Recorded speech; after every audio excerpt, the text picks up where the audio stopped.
Hello, my name is Rickard, and in this tutorial, I'm going to show you how to take a photo and turn it into a simple movie poster.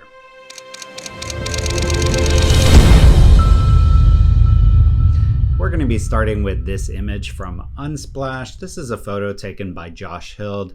Now, if you haven't seen his work on Unsplash, I highly recommend you check it out. He's got a very cinematic style of photography that really lends itself to movie posters. And that's what we're going to be doing in this tutorial. We're going to turn this into a simple movie poster. And primarily we're going to be doing that by changing the color harmony to using a triadic harmony. Now with triadic, you primarily want one color and then spots of another color. In this case, I'm going to use yellow as kind of our overriding color with just some spots of blue and red. Now, if you want to follow along, I have included the assets that I use in a link in the description of this video. Go ahead, download those, and then let's dive into Photoshop. All right, this is the image we're starting with, and the first thing I want to do is just straighten out the lines a bit. Now, overall, it's a very symmetrical composition, and it really wants to have those straight lines. It's already very close. However, it is leaning just a little bit toward the right, kind of clockwise. And you can see that here on this side with how much distance there is from that door compared to down here. So first, let's go ahead and make a copy of this. And then I'm going to use the camera raw filter for this. So I'm going to go into camera raw filter, and here I'm going to go to the geometry tab, and I want to use this one here, which is our guided lines. So with guided lines, you're essentially adding lines that should be straight. I'm also going to turn on the loop just to make this a little easier for me. And here I'm going to go to the bottom of the lighter part, and then to the bottom of the lighter part here. And then we're going to do the same down here. So right where that light part is to right there on the opposite side. And already that's done most of the straightening out that we need. However, I'm also going to add two vertical ones. So this one, I'll go from this kind of foundation wall here, and we'll go down to that same wall here. And then we'll do a similar thing on this side. So kind of here to here. Okay, so that straightens out our image. Let's go ahead and hit OK. The next thing I want to do is kind of push all the colors toward a yellow color. And the primary color I need to target here is the red. We have too much red in this. So I'm going to go here and add a hue saturation adjustment layer. I'm going to target the reds, and I'm going to push them more toward yellow. Let's just go ahead and start doing that.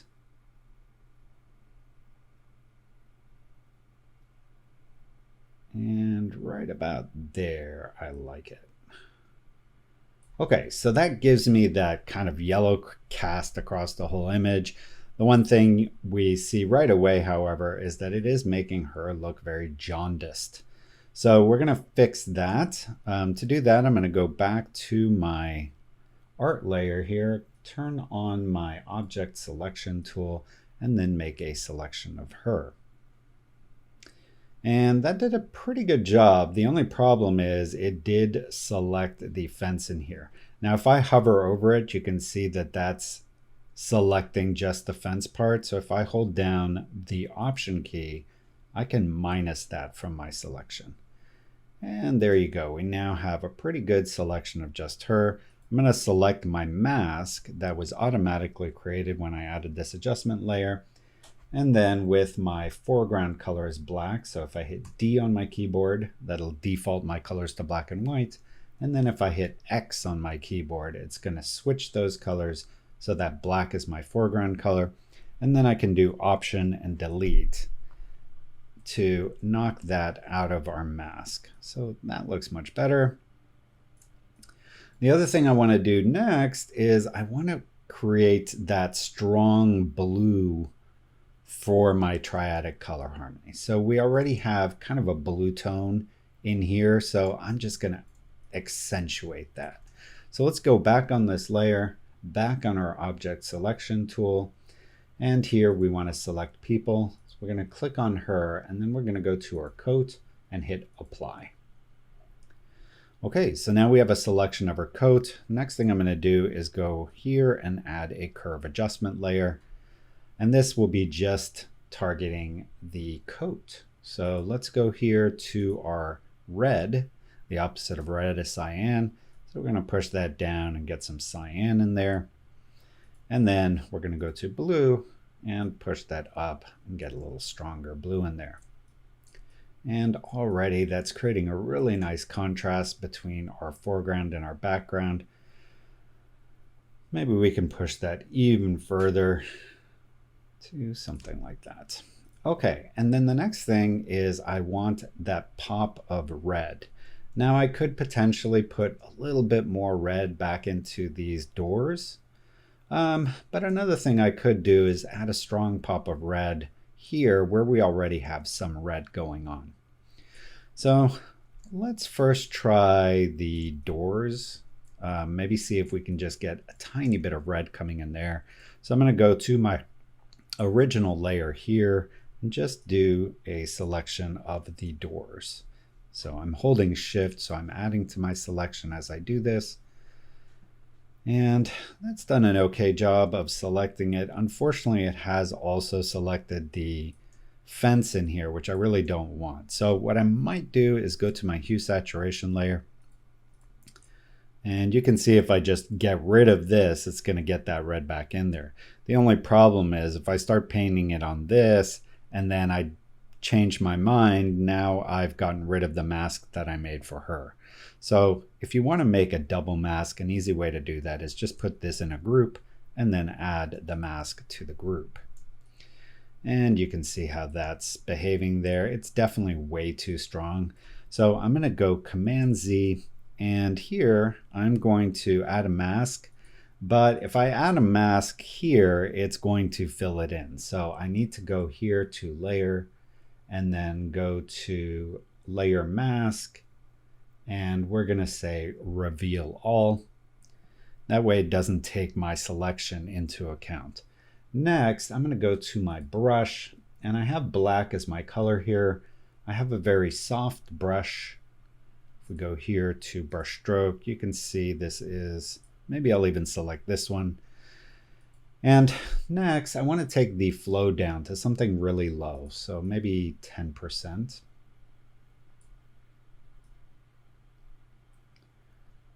There you go. Okay, and then I can just hit the top of these and just add a little more red into the top of the doors there. So something like this.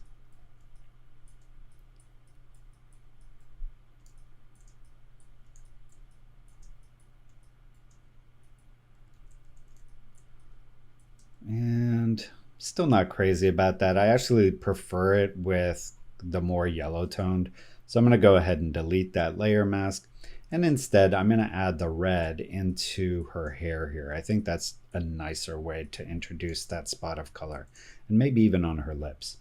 So let's go here. I'm going to make a rough selection of her hairband here, like so, and then maybe even her lips. So I'm holding shift as I do this. Okay, and then I'm going to go in here to curves and go to my red.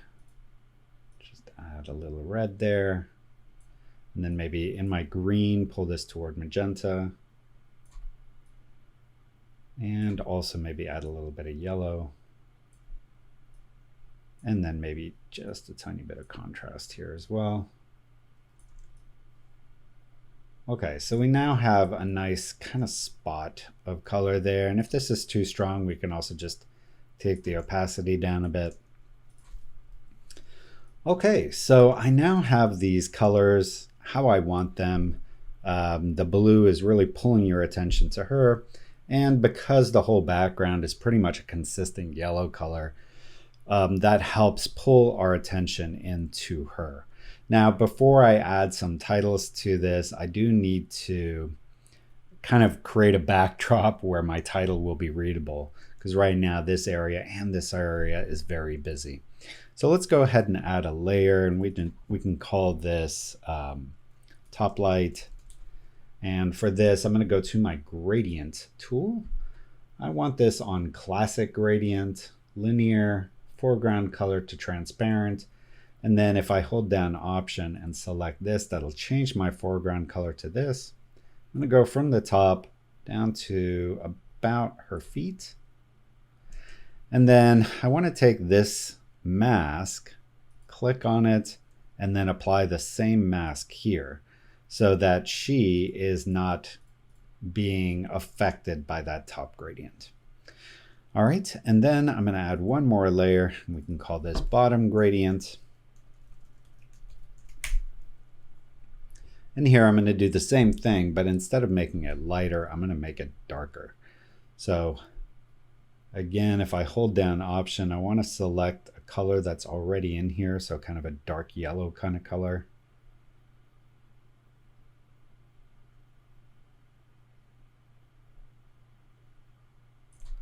And we're going to go from the bottom here, hold down Shift, and go to about where our hands are, I would say. And then I'll hold down Option and Command and drag this mask up. That'll make a copy of that mask. That way, again, this is not affecting her. Okay, so now I'm ready to add some titles to this. Let's go ahead and take all of our artwork layers, put them in a folder with Command G. We'll call this artwork. Okay, next I'm going to go to my type tool, and let's go up here, and I'll keep this dark kind of brown color that I used for the bottom gradient. And for this, I want to use maybe something like IMFL English Regular, which is a Google font. We'll click on that. Then let's go up here and we'll put in our actress name. So for this, I'm just going to make up a name, Jessica North. I'm going to select all with Command A and then make this smaller. And we're going to put her kind of here and then add another actor name here. We'll do Dawn Fabron, something like that. And I do want these to have a bit of letter spacing. So I'm going to select both the type layers, do Command with my type tool selected, do Command T. No. All right, we'll click on this. And here we'll just add a bit of letter spacing and then maybe make the font a bit smaller. So something like that.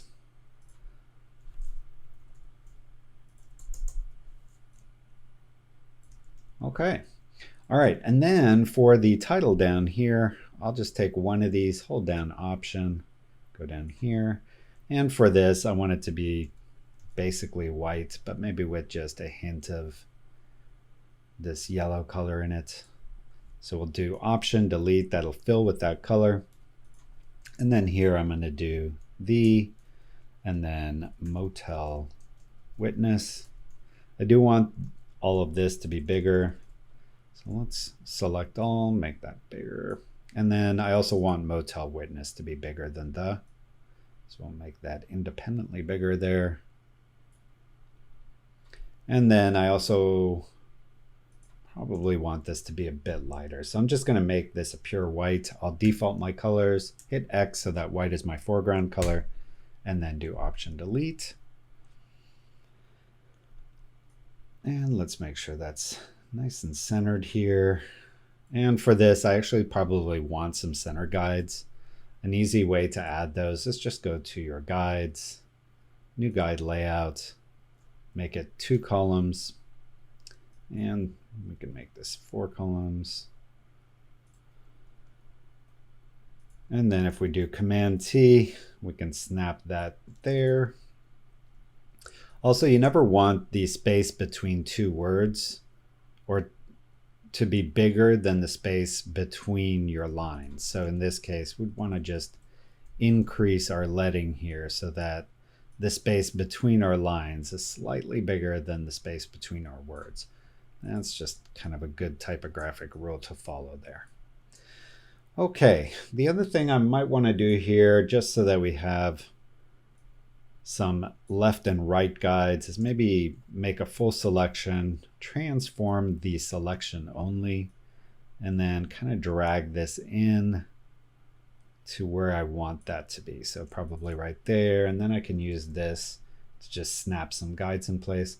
Now you'll notice my snap is not turned on. To turn that on, just go up to View, Snap, and now it'll start snapping. Okay, and then I'll do Command D to drop that selection, and I just want to make sure my two character names are kind of flush against those guides.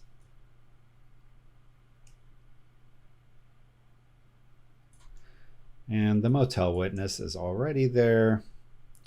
Maybe I'll move this up just slightly. Okay, and then the last thing I'm going to do is go Command Open, and inside the assets I have this basic credit block. I'm just going to pull that in here and drop it down here and maybe make it bigger. And we'll also go ahead and make this transparent. So I'm going to change the transparent here to 40%. Okay, and let's turn off our guides. And there you have it. So that's kind of our before and then our after. And you can see how we can take this image and turn it into a movie poster by just being much more intentional about our color, and then also with those fine tweaks. Now the last thing I might do here is just add a little film grain. So let's go ahead and do that with the film grain adjustment layer here. And this will just give it more of an independent film look.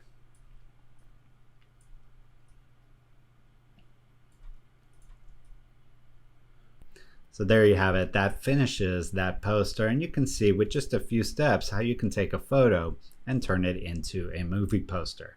Now, if you enjoyed this, please subscribe to my channel, leave a like, leave a comment.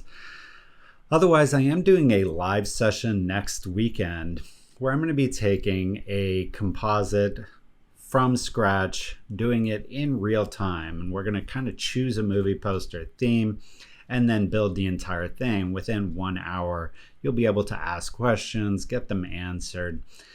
And that is a live paid session. So if you want to join that, I will include a link to it in the description of this video.